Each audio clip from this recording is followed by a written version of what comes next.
I'm going to put these two sides together and then put some sutures in there.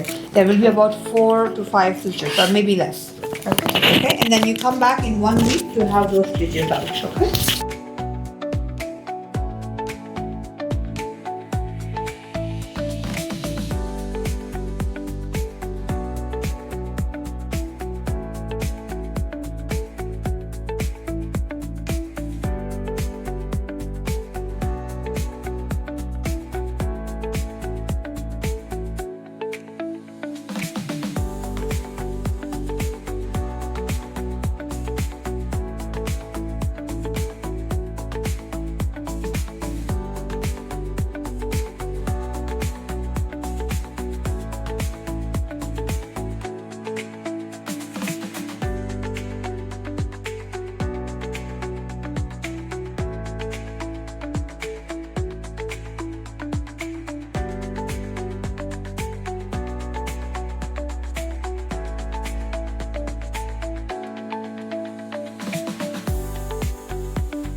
Okay. And then with the second video?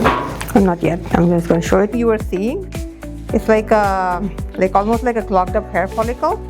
If I were to open it, I think it would be like just like a keratin material and things like that. I'll still send this whole thing away and like get the pathologist to check this, but I don't think there is anything to it. Okay. Okay.